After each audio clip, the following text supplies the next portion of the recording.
আসসালামু আলাইকুম viewers, welcome to my channel Rulis recipe and ভ্লগে। আমার আজকের রেসিপিতে আছে সেই রকম মজার একটা বাঙালিয়ানা পারফেক্ট বারবিকিউ চিকেন রেসিপি। এখানে লেগ অ্যান্ড থাই যেটা চিকেন 6 পাউন্ড নেওয়া হয়েছে, কেটে নিয়েছি এভাবে মশলাটা যেন ঢুকে, সেই জন্য। এখানে আছে লবণ, টক দই, বারবিকিউ সস, জিরার ফাঁকি বলি যেটা ভেজে গুঁড়া করা, ধনিয়ার গুঁড়া, ব্ল্যাক পেপার, সরিষার তেল, বারবিকিউ বাজারের যে কোনো মশলা একটা, ঝালের গুঁড়া, পাপরিকা পাউডার, জিঞ্জার পেস্ট, গার্লিকের পাউডার নেওয়া হয়েছে 1 টেবিল চামচ। এখানে গরম মশলা খুব সামান্য, একটু খুবই সামান্য, টমেটো কেচাপ, লেবুর রস, অনিয়নের পাউডার 1 টেবিল চামচ নেওয়া হয়েছে। এখানে শুরুতেই বলেছিলাম বাঙালিয়ানা বলছি এই জন্য যে আমাদের বাঙালিদের খাবারগুলো একটু ইউনিক হয়, মানে বেশি স্বাদের হইতে হবে, একটু অন্যরকম ভাব আসতে হবে। একই খাবার অন্য দেশের কেউ করছে, কিন্তু আমাদের খাবারটা একটু ইউনিক হওয়া দরকার আমাদের কাছে। তো এটার মধ্যে আসলে সেইটাই আমি বোঝাতে চাচ্ছি যে ইউনিকটা এই জন্যে যে মশলাটা মাখানোর পরে আমার কাজ হচ্ছে এটা আগে টেস্ট করব। আমি যখনই বারবিকিউ করি এটা দিচ্ছি ফুড কালার, এটা অপশনাল, দিলে ভালো দেখা যায় চেহারাটা। এখানে আমি স্বাদটা দেখে নিচ্ছি ঝাল আর লবণটা ঠিক আছে কিনা, সামান্য একটু লবণ দিচ্ছি। তো আমি যখন স্বাদটা মনে হবে যে পারফেক্ট, তখন আমি মাংসটা দিব। এখানে মাংসটা ভালো মতো ম্যারিনেট করে রাখবো। যদি একটা রাত ফ্রিজে রাখা যায় ম্যারিনেট করে, তাহলে তো সেই রকম দুর্দান্ত স্বাদ হবে। আর যদি সময় কম থাকে 40 মিনিট তো মিনিমাম রাখা উচিত, তাহলে স্বাদটা আসবে না। তো আমি আজ ম্যারিনেট করে 40-45 মিনিট মতো রাখছি, তারপরে বারবিকিউটা করলাম। ঝাল লবণ পারফেক্ট না হলে স্বাদ কখনোই আসবে না।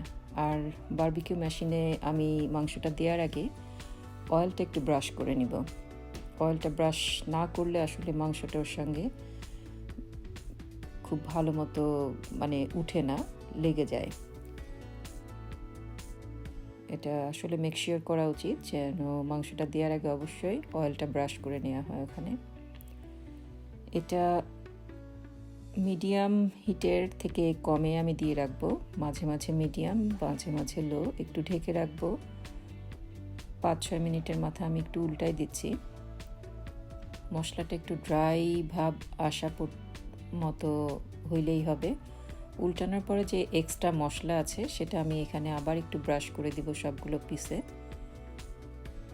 তারপর আবার 5-6 মিনিট হালকা আঁচে রেখে দিলে মশলাটা ড্রাই হবে, সেই পর্যন্ত আমি ওয়েট করব।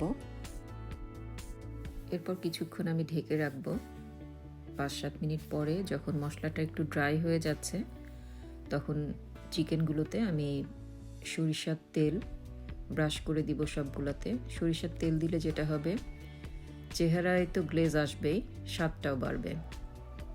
তো মশলা আমি 2 পিঠেই একবার করে দেয়া হয়েছে এবং তেলটাও একবার করে দেয়া হয়েছে, দ্যাটস ইট।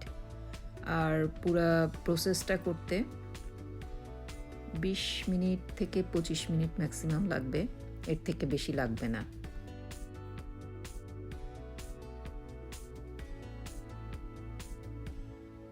দু এক জায়গায় যদি একটু মাংসটা উঠে যায়, সেই জায়গাটায় সামান্য একটু মশলা দিয়ে দিলে ম্যানেজ হয়ে গেল। একবার 2বার করলে হাতে চলে আসবে। যারা নতুন তাদের জন্যে পারফেক্ট একটা রেসিপি। চেহারাটা দেখেন, স্বাদ তো সেই রকম, বলতে সেই রকম, বলার অপেক্ষা রাখে না।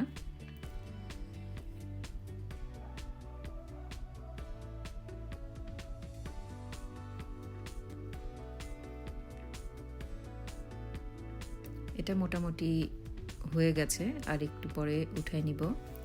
তো সময়টা এরকম লাগবে, 20-25 মিনিটের মধ্যে এটা হয়ে যাবে, ডান হয়ে যাবে। এটা এখন কমপ্লিট, উঠাই নিচ্ছি আমি। এটা নান, রুটি, পরোটা, গ্রিন সস দিয়ে খাইতে সেই রকম। চেহারাটা দেখেন, মাশাআল্লাহ, একদম দুর্দান্ত একটা স্বাদ, সেই রকম সেই রকম। তো বারবিকিউ কিন্তু গরম খাইতে বেশি মজা ঠান্ডার থেকে।